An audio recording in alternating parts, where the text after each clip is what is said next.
abençoa os professores que estarão com eles, em nome de Jesus, amém. Vamos abrir a palavra do Senhor em Gênesis, capítulo 26, versos de 1 a 11.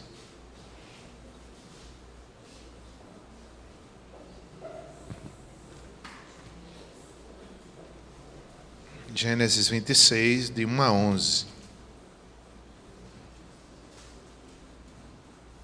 Peço que os irmãos deixem a Bíblia aberta nesse texto.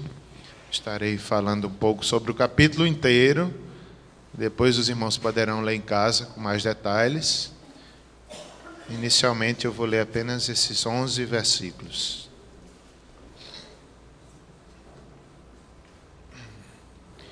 Eu coloquei um tema nessa pregação de hoje à noite, que é a soberania de Deus e a responsabilidade humana, que são dois temas fortes na Bíblia, presentes em cada página da Bíblia, que é difícil a gente entender um pouco assim, como um se completa com o outro. Tem hora que a gente diz, mas como? O homem é responsável, mas Deus não é soberano, Deus não elege, Deus não determina, e é algo assim.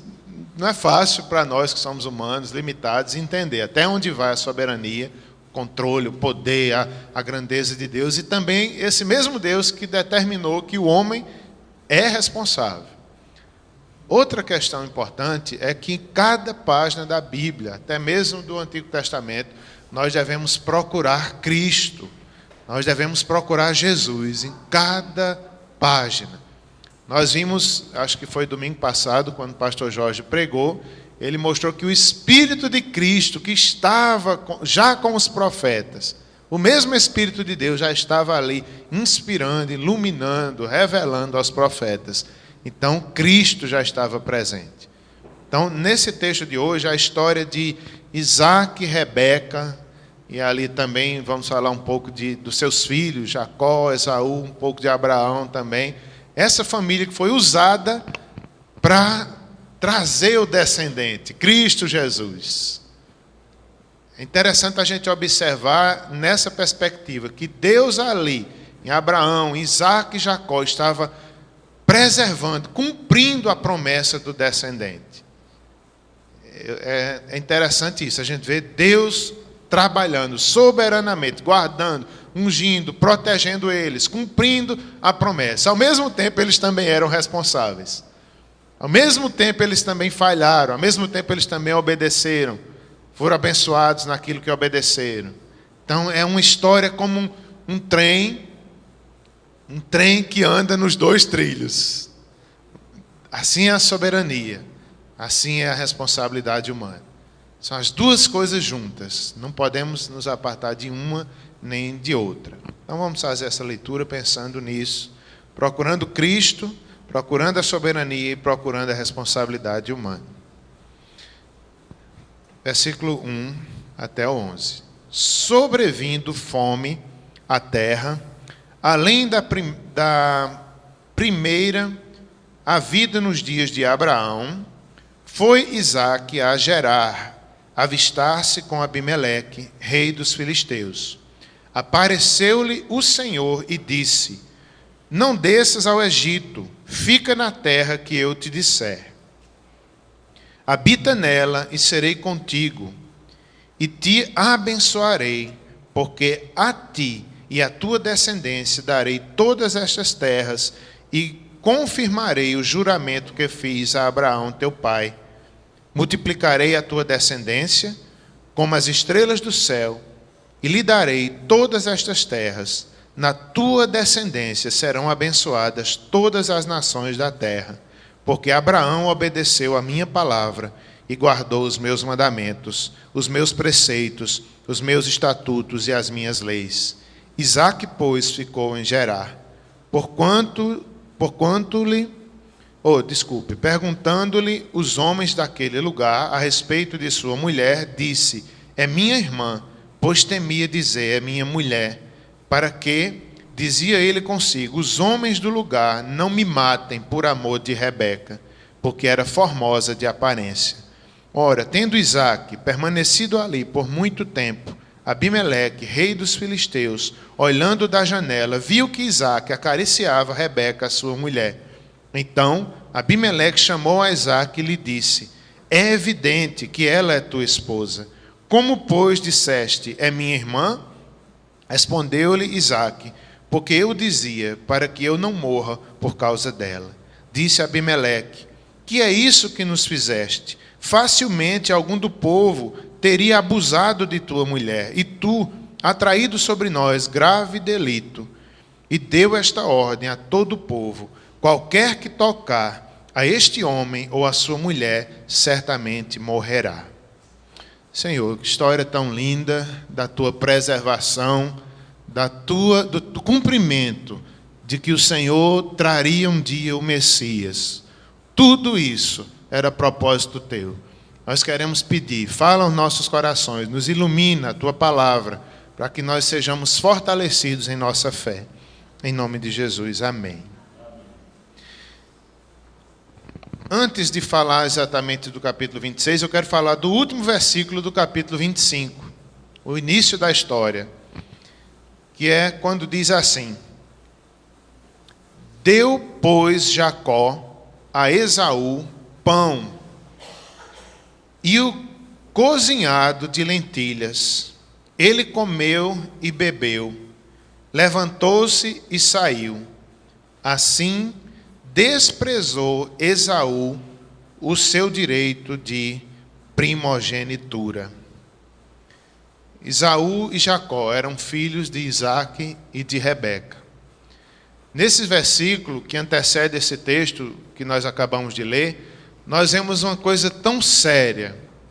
Quando Esaú, o filho gêmeo, aquele que nasceu primeiro, que tinha o direito de primogenitura, ele tinha o direito à herança dobrada, a benefícios em relação aos outros irmãos, ele seria o líder entre os irmãos, ele teria o sacerdócio, já que era da família de Abraão, e também participaria da linhagem do Messias. Tudo isso, Esaú, filho daquele casal, Isaque e Rebeca, ele desprezou. Ele desprezou, isso foi algo muito sério.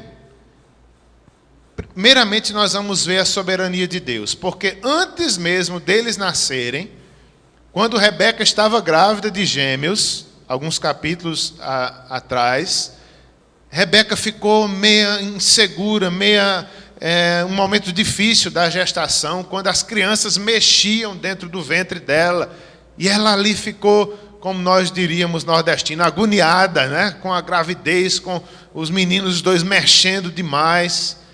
E ela perguntou a Deus, foi um sofrimento para ela, o que era que estava havendo? Por que aquilo dentro do ventre dela? E Deus revelou, Deus disse: há 2 nações dentro do teu ventre. 2. No entanto, o mais velho servirá ao menor. Gente, isso é soberania de Deus. Antes mesmo deles terem errado, deles terem vindo à vida, Deus disse que ia acontecer isso. Exatamente tempos depois, quando eles eram já adultos, acontece esse fato aqui, que Esaú vai caçar, vai ao campo, chega muito cansado, e ali o seu irmão Jacó, aproveitador, lhe propõe, não é, a troca da primogenitura por um prato de comida, por um prato de lentilhas. E ele diz: para que me serve esse direito de primogenitura? Ele desprezou as coisas de Deus. Ele desprezou o sobrenatural. Ele desprezou o cumprimento da promessa. Olha o perigo quando a gente despreza as coisas de Deus. Ele porque estava cansado. Ele porque vinha do campo. Imagine, né? Ele chegando talvez de uma caçada, caçando animais. Não sei quanto tempo ele estava lá. Ele chegou assim exausto. E ali o irmão propôs, não é? Que tal a gente trocar a primogenitura? E ele sabia que era uma coisa séria, que era uma bênção de Deus, que era uma responsabilidade, mas era um privilégio. E ali ele fez: para que me serve essa primogenitura? Para que me serve se eu estou a ponto de morrer de fome? E ali ele trocou as bênçãos de Deus por um prato de lentilhas, por um prato de comida. Meus irmãos, que coisa séria, que coisa séria. Quando a gente troca as coisas de Deus eternas por coisas dessa vida terrena. A Bíblia diz que depois ele tentou, está registrado em Hebreus 12, 17. Ele tentou herdar a bênção. Ele tentou se consertar, ele tentou reaver a sua primogenitura. Mas ele foi rejeitado, pois não achou lugar de arrependimento, embora com lágrimas tivesse buscado. Olha como é sério a gente rejeitar aquilo que é espiritual, aquilo que é de Deus. Ele depois buscou, ele tentou de volta. Mas Deus não permitiu na vida dele. Foi uma coisa muito séria. Ele rejeitou as promessas de Abraão. Na hora ele não teve fé. Na hora ele não lembrou de Abraão, que já ensinava para eles. Ele desprezou as coisas do avô, as coisas do pai. Depois ele tentou com lágrimas, e a Bíblia diz que ele não achou lugar de arrependimento. Talvez um remorso. Talvez essa é a diferença entre o remorso e o arrependimento. Ele não achou lugar. Inclusive, o versículo 16 de Hebreus 12, 16, diz que ele foi impuro por ter rejeitado a primogenitura, ter rejeitado a bênção de Deus. Ele foi impuro. Ele foi profano. A palavra profano é não dar valor às coisas espirituais. Faltou fé a Esaú. Já Jacó tinha fé. Apesar de ser todo enrolado, apesar de ser enganador, mas ele tinha fé que Deus ia cumprir as promessas de Abraão. E Deus cumpriu nele, corrigiu ele, disciplinou, ele lutou com Deus, mas Deus fez dele Israel. Ele tinha fé, apesar de ser todo errado, de ser enganador, enganou o irmão. A gente vê quando a mãe, Rebeca, porque quando Isaac estava velho, já cego, chamou a Esaú. Meu filho, vou te abençoar, estou perto de morrer e eu quero te abençoar. Vai ao campo, traz uma caça, prepara um alimento para mim, como tu sabes que eu gosto, e eu vou te abençoar. Ali Rebeca ouviu tudo e chamou Jacó e fez: olha, teu pai vai abençoar teu irmão hoje. Vai tu, traz 2 cordeiros que eu preparo a comida e você entrega primeiro a seu pai, para que ele lhe abençoe.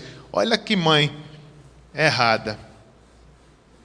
Ela não esperou que Deus cumprisse a promessa. Ela quis cumprir a promessa. Ela se antecipou. Ela fez o seu filho mentir.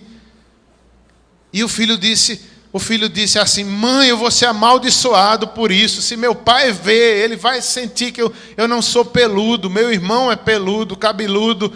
Meu pai vai ver que eu estou enganando ele. Aí ela disse que a maldição caia sobre mim. Ela não teve medo nem da maldição. E assim o filho enganou. Ela preparou e chegou para o pai. E ali o pai: és tu mesmo, Esaú? É você mesmo, Esaú, que está aí? Viesse rápido demais, já voltaste da caçada? Aí Jacó, mentindo, fez: sou eu, meu pai. Deus mandou o animal bem rapidinho. Foi Deus que mandou o animal bem rapidinho. Estou aqui. Aí o pai, ainda desconfiando: a voz é de Jacó, mas os braços são de Esaú, que era o pelo, que ele botou os pelos dos animais. E ali, soberanamente, Deus estava cumprindo o seu propósito, apesar da desobediência, do engano, apesar da mãe estar se intrometendo onde deveria. Deus estava cumprindo um plano. Depois todos foram repreendidos e sofreram. Rebeca provocou uma grande briga entre os 2 irmãos. Esaú, quando soube que tinha sido enganado, ele ficou querendo matar o próprio irmão. E Rebeca disse: Jacó, foge, sai, passa um tempo até passar a raiva do teu irmão. Não sabia Rebeca que ali era a última vez que ela estava vendo o filho querido. Olha a disciplina de Deus. Nunca mais Rebeca pôde ver o filho. Deus usou até aquele momento ali, mas ela foi disciplinada. Jacó também foi disciplinado. Então é interessante a gente ver isso, a soberania de Deus e a responsabilidade humana. Deus cumpre, às vezes apesar dos nossos erros, mas Deus vai nos corrigir, Deus vai nos fortalecer, Deus vai nos disciplinar, porque Deus é Deus. Assim desprezou Esaú o seu direito de primogenitura. O direito de primogenitura. Através desse exemplo, nós vemos nos comentários do nosso irmão Russell Shedd a importância da fé. Esaú não tinha fé, Jacó demonstrou fé. Segundo ponto do comentário de Russell Shedd, nessa história nós aprendemos a necessidade de submeter a nossa carne ao Espírito. Através desse exemplo a gente aprende, a gente tem que submeter sempre a nossa carne à vontade de Deus, ao espiritual. A essa luta que eles tinham e nós temos, mas aprendamos sempre a escolher o que é espiritual. Vou tentar dar um exemplo que eu vivi essa semana. Essa semana nós temos culto de oração todas as quartas-feiras, aqui à tarde e à noite também. Os irmãos sabem, né, que estamos 2 cultos de doutrinas e 2 de oração. Nessa semana era de oração. E à tarde eu estava em casa, pintando a casa, que eu estou pintando minha casa com muita alegria. É um privilégio. E eu estou naquela fase, querendo terminar rápido e fazendo as coisas com bastante amor, Simone me ajudando e os meninos. Mas na hora de vir para o culto de oração, eu pensei, eu não vou hoje não, porque eu estou pintando a casa. A casa é mais importante, eu quero pintar o mais rápido possível. Meus irmãos, na hora eu pensei, eu estava com tanta vontade de pintar, mas eu disse, não, eu vou parar tudo e vou para o culto de oração. A gente tem que tomar decisões assim na vida, né? Priorizar o eterno, ter fé. Esaú faltou-lhe a fé, ele não priorizou o espiritual, ele priorizou a carne. E nós precisamos priorizar o eterno, Deus, as coisas de Deus, a oração, o estar junto com os irmãos, o aprender a palavra, o ter tempo para ler a Bíblia. E eu saí assim, né, olhando para trás, eu queria ficar pintando, mas vim para a oração, foi uma bênção. Eu terminei tão feliz, realizado. Eu digo, eu escolhi a melhor parte.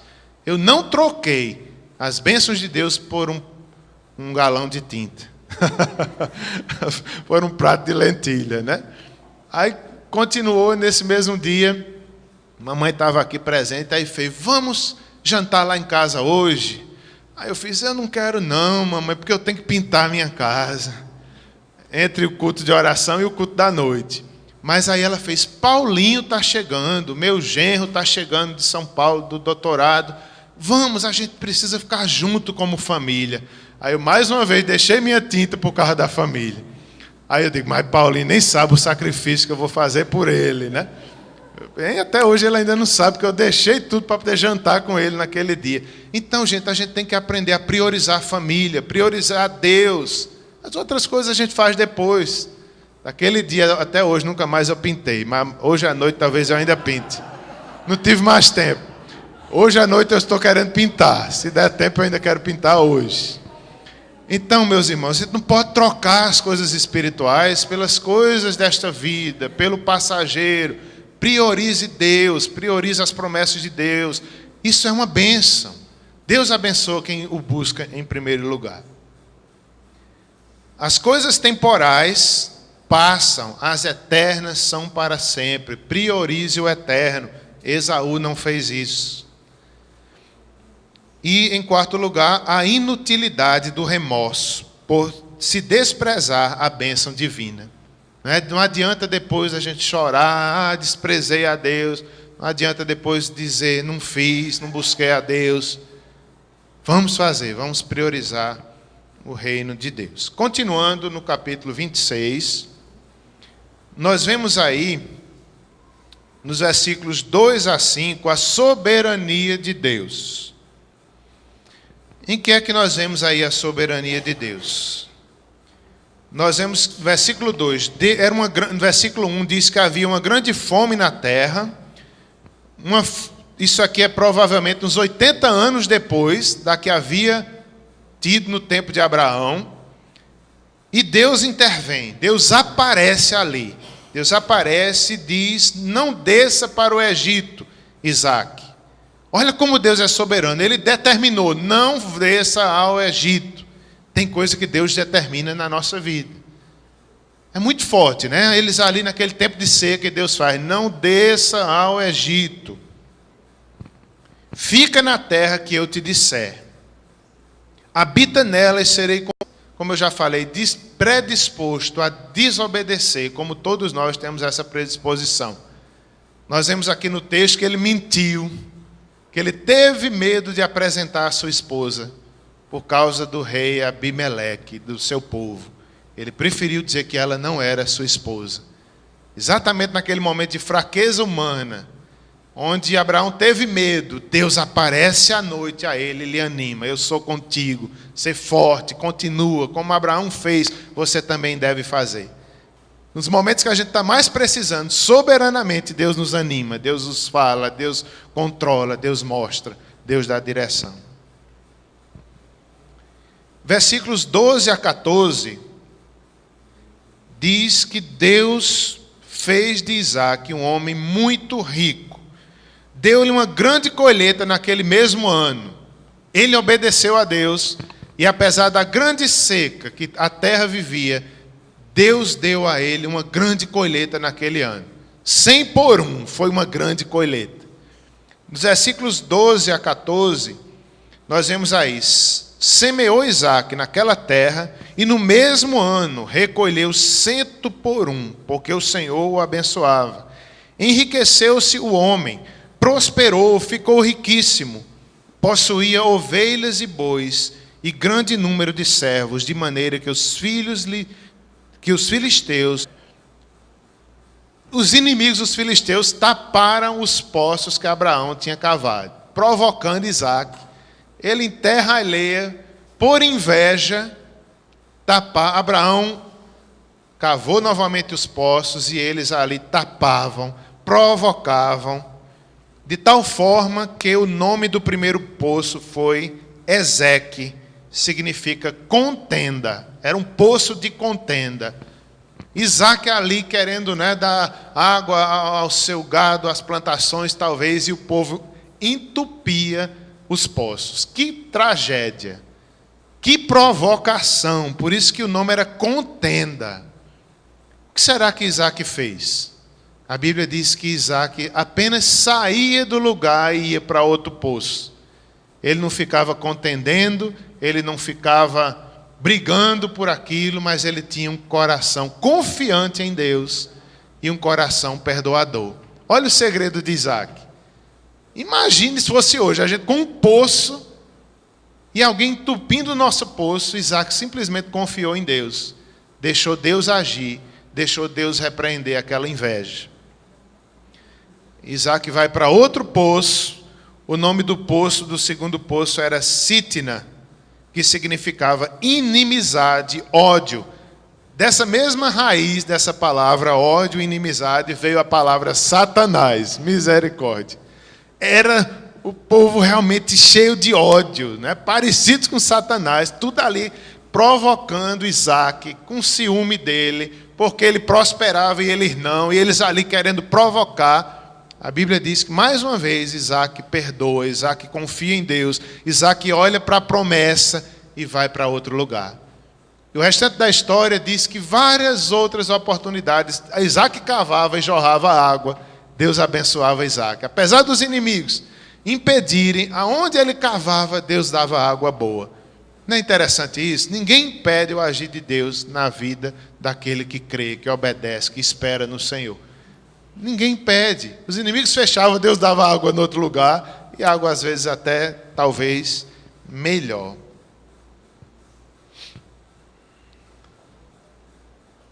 Versículos 24 e 25.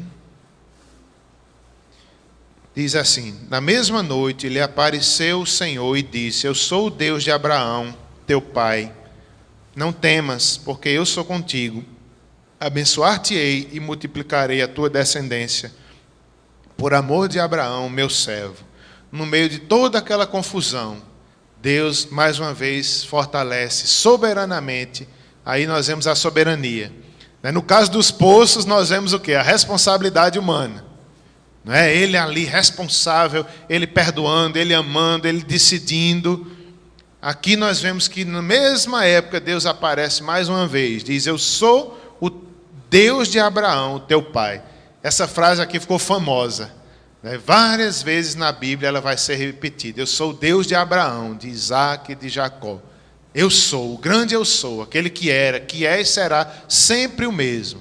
É como se Deus estivesse dizendo, eu serei sempre o mesmo, eu não mudo. Confie em mim, eu não mudo. Ainda que Abraão mudasse, ainda que Isaac mudasse ou Jacó, Deus não mudava nunca. Ele deveria confiar nesse Deus. Eu sou o teu Deus. Não temas, porque eu sou contigo. Abençoar-te-ei e multiplicarei a tua descendência, por amor de Abraão, o meu servo. Versos 7 a 11, eu gostaria de chamar a atenção, voltando um pouquinho, a mentira na família de Abraão e de Isaac. Meus irmãos, é algo triste quando a gente vê que Abraão mentiu certa vez, com medo de morrer, diante do rei Abimeleque, e Deus revelou naquela situação, mostrou ao rei que era uma mentira. Aqui também Isaac cai na mesma mentira, diz que Rebeca não é sua esposa, com medo de morrer. Jacó se torna um grande enganador. Os filhos de Jacó mentiram para o próprio pai, dizendo que José era morto. Trouxeram a sua túnica melada de sangue de animais, dizendo que era o sangue dele. Então uma sucessão de mentiras dentro da família. Aqui está um alerta para nós, como nós devemos ter cuidado em nossas famílias. Muitas vezes, se a gente não tiver cuidado, o erro ele vai passando de pais a filhos. Por quê? É uma coisa natural e lógica. Se na nossa família há uma liberdade para pecar, a gente fica muito mais à vontade para pecar, porque, já fizeram isso, quem sou eu para fazer diferente? Meus pais sempre fizeram isso e eu vou apenas repetir. Não, meus irmãos, nós devemos ter a ideia de que, ainda que nossas famílias tenham histórias difíceis, tenham problemas sérios, mas isso não deve se repetir em nós. Através de Cristo Jesus, toda maldição foi quebrada em nossas vidas. Não há por que nós repetirmos histórias e pecados da nossa família. Não, Cristo interrompe a maldição. Nós devemos fazer diferente. Ele quebrou a maldição. Não é preciso acontecer conosco o que aconteceu com nossos bisavós. É uma sina, eu tenho que viver isso. Não, Cristo muda e nós temos a responsabilidade humana de mudar, de fazer diferente, de obedecer, de tirar fora a mentira, de conservar o casamento, de fazer diferente.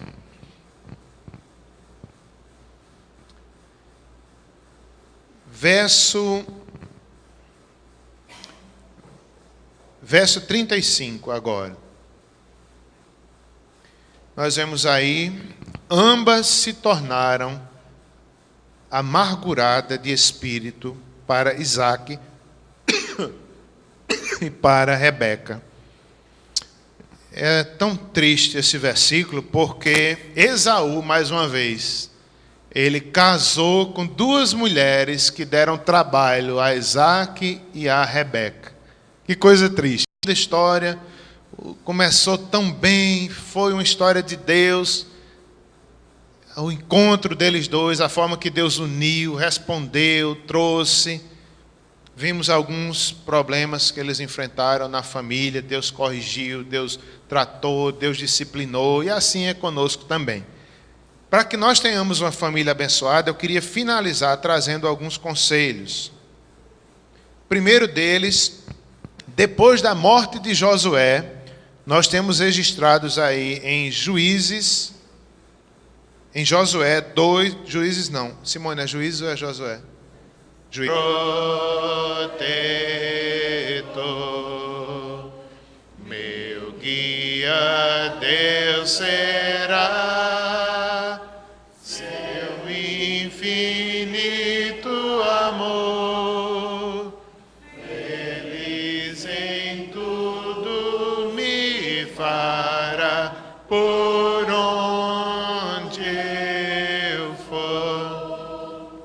Tomou-me pela mão das trevas deu-me luz e dá-me eterna salvação por mim.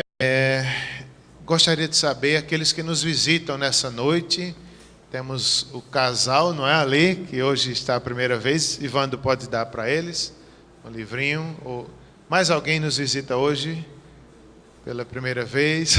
A Larissa está aqui visitando a igreja, né? Deus abençoe. Lembranças a Douglas, viu? Muito bom tê-la aqui conosco nessa noite. Vamos dar umas boas-vindas coletivas aos irmãos ali que estão chegando hoje. Sejam bem-vindos. Em nome do Senhor Jesus. No próximo sábado, às 16 horas, nós vamos reiniciar o encontro da terceira idade. Eu estou vendo poucas pessoas de terceira idade hoje aqui, mas por trás de cada jovem tem um membro de terceira idade.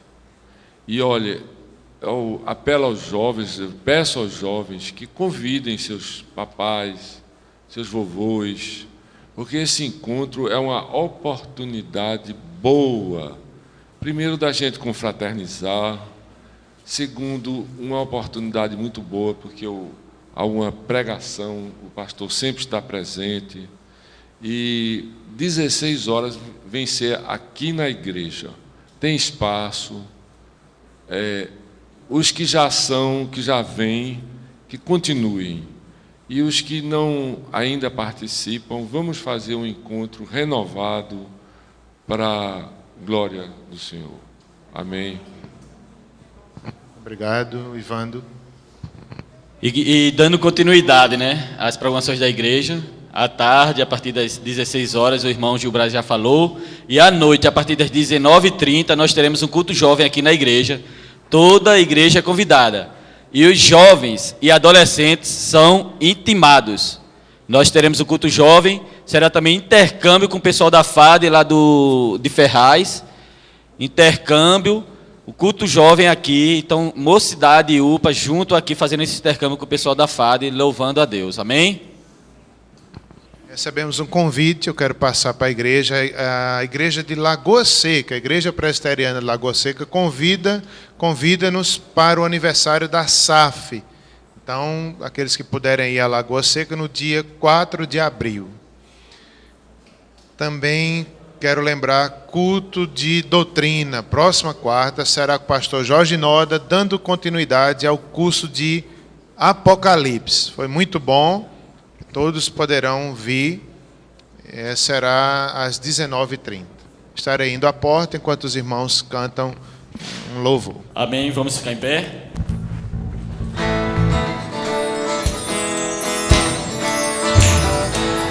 Exaltemos o nome do Senhor. Ele está aqui em nosso meio.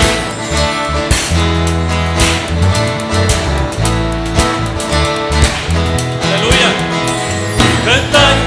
Está o Senhor, a Ele o templo erguei, com novo palácio, céus e trono, feitos ao Rei dos Reis. Cantai uma canção, eterno é seu amor, nos samba louvor.